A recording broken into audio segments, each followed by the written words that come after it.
Hello guys, welcome back to anime exclusives. तो कैसे हैं आप सब?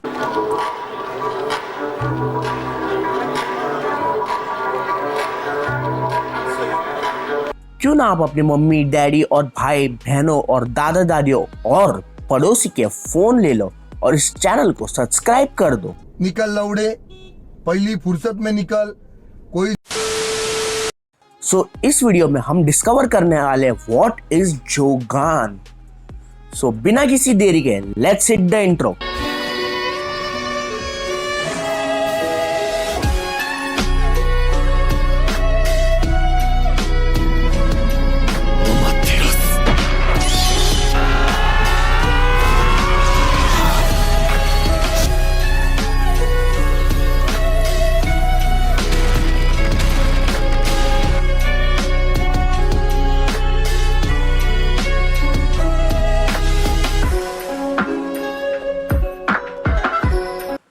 पहले हमें ये देखना होगा किशिमोटो सर नारुतो और बोरुतो सीरीज कैसे लिखते हैं।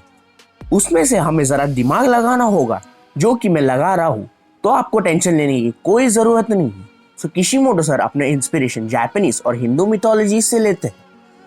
शायद जोगॉन भी कोई मिथोलॉजी से लिया होगा।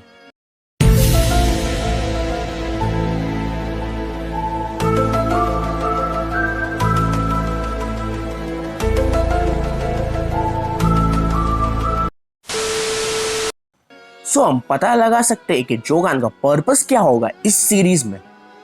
जैसे कि किशिमोटो सर जब भी कोई मिथोलॉजी अडैप्ट करते हैं, जैसे कि अमातेरासु की फ्लेम्स कोई भी नहीं रोक सकते एक्सेप्ट द यूजर।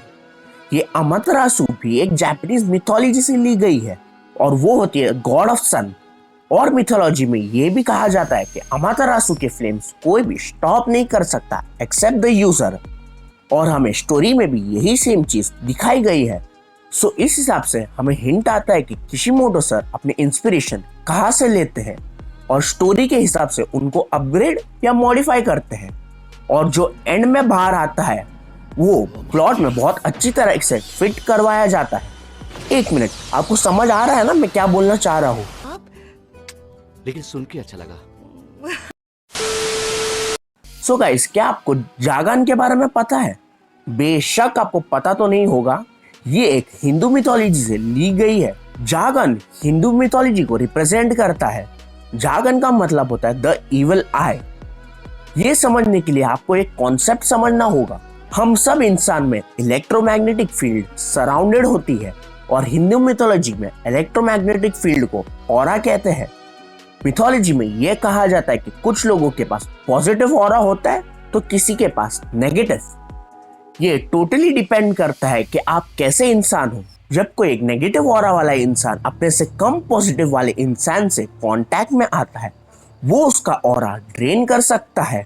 और इस चीज को हम कहते हैं इन Hindu mythology the evil I.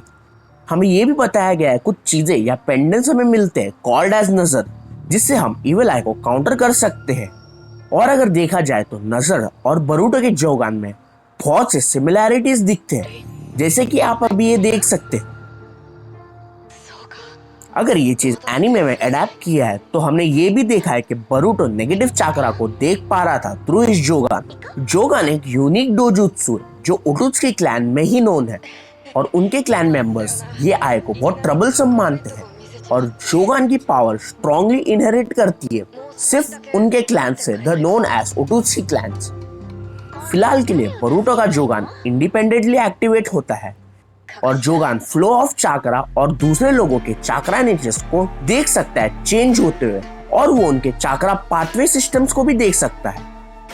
The most OP thing हमने देखा था वो इनविजिबल बैरियर्स और डिमेंशन को देख सकता है और प्रिडिक्ट कर सकता है कि अटैक कहां से आने वाला है। इन फ्यूचर ये पॉसिबल हो सकता है कि बोरुतो का जोगान किसी को भी ट्रैक कर सकता है और वो जोगान को ऑफेंसिवली भी यूज कर सकता है by observing persons chakra network. ये एक थियरी है कि जोगान की एबिलिटी शारिंगन और ब्याकुगन का कॉम्बिनेशन हो।